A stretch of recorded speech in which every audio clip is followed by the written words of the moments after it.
Welcome back to Waking Up with Wood. Well, that was a mouthful. Today we're going to be making a knife. Like I told you in the video we had put out a couple days ago, that this ain't really a wood turning project or even a woodworking project, but it's something that I like to do and I wanted to share with y'all. So that's what we're going to be doing. And what we're going to be building is a kitchen knife, and this is the template that I made for it. So this is what it's going to look like. And what I'm going to do before we get started, I'm just going to go over a few things that you'll need to do this if you decide you'd like to make a knife. Like I said, the template, I found the best way to make these is to buy the real heavy construction paper, and then you just draw out whatever shape you want or copy a knife that you already have or what have you. And what I like about these is once I'm done with it, I put it in a drawer with the other ones, the other knives I made, and that way if I ever want to make another one I can go right back to the template and I got it. The other thing we're going to be using is this acrylic. This is going to be for the handles, the scales. You don't have to use acrylic. You can use micarta, wood, basically anything you want to use to make a handle out of, that's what you can use. Our knife is going to be made out of 440C stainless. The reason I picked this is because it's very corrosive resistant. And also, once we get it down a little bit, it's got real good flexibility. It hardens real nice and it holds the edge really, really good. So that's what we're using, and this piece happens to be 13 inches long by 1/8 thick by 1.5 inches wide. And when you're getting started making knives like I did, I actually used the old saw blade, chop saw blade. This is actually the blade after I've cut a few knives out of it. These make excellent knives. They sharpen real good. The only thing is they will rust. But it's a great thing to, everybody's got extra saw blades laying around their shop, old saw blades they don't use no more. And these are really nice to just practice with. You know, it don't cost you nothing. But you're also going to need some pins. There's all types of different pin or handle pin material out there. These I actually made. This is actually a Loveless pin they call it. And I made these instead of buying them, and I'll go into that a little bit more, and there's also a link I'll tell you about where you can see how to make these. This video is going to be kind of long because there's quite a bit of steps involved in making a knife, so this video is going to be a two-part series. And like I said in the last video, we were going to put one out every other week. Well, this video, we'll edit it, put it all together, and try to get both pieces out at the same time, or the first video out and a day or two later the next one will come out. But it will have to be two parts. There's no way we're going to be able to do it all in one video. So with all that being said, let's get started.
Alright, now we're going to take it from the rough cut we made with the angle grinder. Now we'll come over here to the bench grinder. Now we're going to start refining it, getting it down to its actual shape. And same thing here, you want to wear all your safety gear. So let's get started.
Alright, starting to look more like a knife now.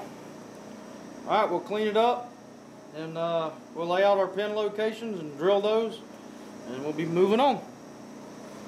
Alright, at this point I got the knife shaped to where I want it, and what I've done here now is I just took some regular steel blue layout bluing, and I painted the handle and took my calipers, and I just figured out where I wanted my 3 pins at.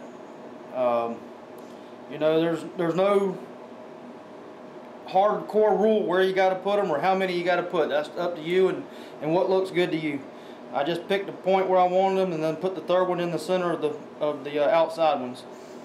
And then on the end here, what you want to do is you can use the blue one, or you can even use a Sharpie and just paint the steel with that, just so you can see the layout lines easier, is all it's for.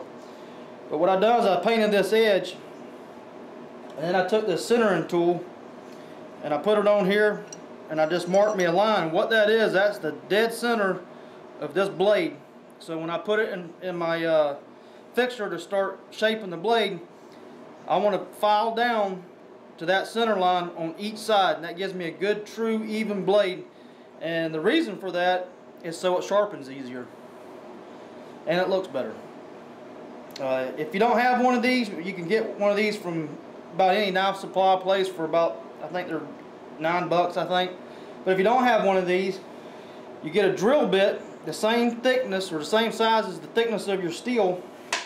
This ain't the same size, but I'm just going to kind of show you. This is 1/8 steel. You would take a 1/8 drill bit and you would lay it down on the table like that and just run it down the edge of the blade like this, and that'll mark your center as well. I just happened to see one of these and got it. Matter of fact, it's the first time I ever used it, and it's all right. I mean, I can live without it, but it's pretty cool. All right, well, let's drill the holes, and then we'll get this thing mounted up in the filing jig, and we'll start filing.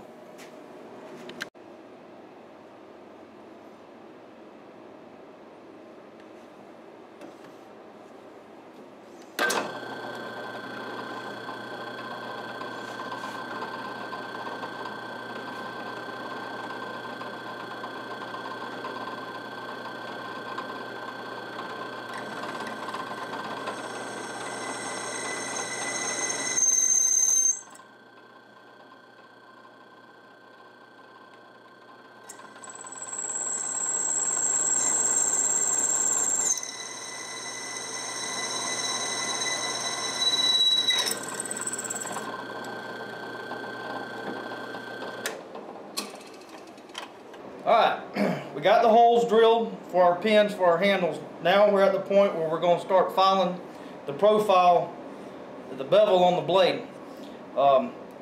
You can do this with a belt sander that are specially made for doing knives. But I like using this. It's more, I get more accurate bevels, and the way this thing works is this first pin here just holds the blade from moving as you're filing. And this pin sets the stop for how far back you're going to file. And then once you get this side filed, you just flip it over and, you know, reverse the pins and file the other side.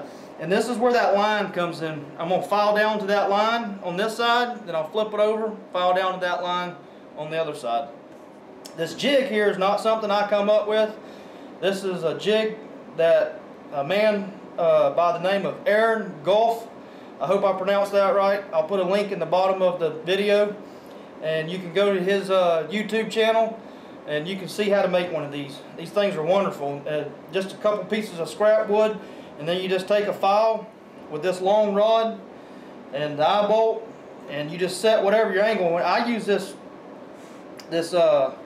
angle finder here that you set your saw blades with, and I just set it right up here and find what angle I want. Since this is a kitchen knife, I want a pretty thin profile, so I'm going to file at 3 degrees. But the way this thing works, like I said, this is your stop pin, and this is just a pin to hold it. And basically it's just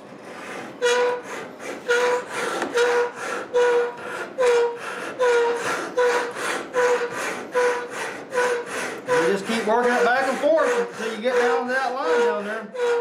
And you're probably sitting there thinking, oh my God, that sucks doing that. But believe it or not, with a real good file, a double cut file, about 30 minutes of filing on this side, 30 minutes of filing on the other side, and you're done. It actually goes pretty quick considering your hand filing. And this, like I say, this way, a lot less chance of getting it off by using a belt grinder. A belt grinder takes a lot of practice and a lot of work, and they're expensive too. For a real good one, you're probably looking at about $1,500. That's the main reason why I don't have one. So anyhow, we'll get started. We'll show you, like you just seen how I used it, so instead of sitting there boring you to death watching me file, I'll file this side, then we'll cut back in, let you look at it, and then we'll flip it over, and I'll file the other side, and then we'll move on. After that, it'll be time to start doing some heat treating. Alright, we'll get back with you soon.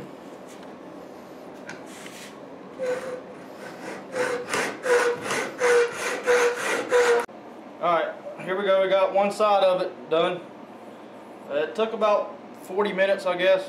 So I'll flip it over and I'll do the other side, and then once we get that done, it'll be time to put it in the furnace and harden it, and then we'll do a heat treat to temper it back down, and we're getting close to being done.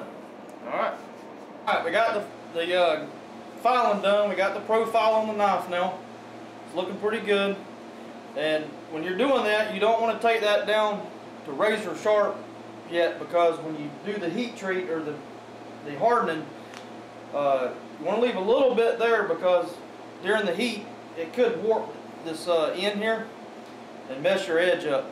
So you leave a little bit of meat there, and we'll clean that up at the very end. This is a propane forge, and it's actually made out of an old propane tank, as you can see, and just got a custom burner put in there, and then forced air out of a air pump that you use to blow up air mattresses, which adds more oxygen and of course makes the fire hotter. So we'll put this in there, we'll let it get cherry red, we'll let it stay at cherry red for a little while. This, like I told you in the beginning of the video, this is 440C stainless. I'll put a link in the bottom of the video of a place you can go and you can look up any metal. It'll tell you what's in the metal, its workability, its how easy it machines, how to heat treat it, how to harden it, how to anneal it. It tells you everything. On 440C, you're really supposed to heat this up for maximum hardness to 1900 degrees and let it sit at 1900 degrees for 45 minutes. Well, I don't have a fancy heating oven, so I can't do that. I don't know exactly how hot this will be getting. I do know it will turn it cherry red. I'll let it stay cherry red for a length of time. But even though this is stainless, a magnet will still stick to it. And the reason being, there's enough carbon left, or enough carbon mixed in this 440C, that's why it does that. And the carbon's in there, which is what helps it hold its edge and takes a nice edge. So a good rule of thumb on most metals, when you pull it out and it's cherry red, and if that magnet won't stick to it no more, it's pretty much reached as hard as it's going to get. So we'll take it out and we'll quench it in cooking oil. I use vegetable oil. There's 1,000 arguments out there of what's the best oil to use. There's super high dollar oils, especially made for quenching blades. There's a lot of knife makers out there that say it's just a waste of money. You're just paying for the name. That cooking oil is the best. A lot of people use old motor oil. It's up to you. I'm not that serious of a knife maker that I'm going to go out and buy a $300 bottle of oil to quench my knife in. I just ain't going to do that. I make these knives for fun. I give most of them away to friends and family. So, you know, I'm not doing this to make money, so I'm not going out for that high dollar oil. Alright, enough flabbergasting. Let's get done. Let's get started and start firing this thing and get to heating.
Okay, here's our knife after we've heat treated it.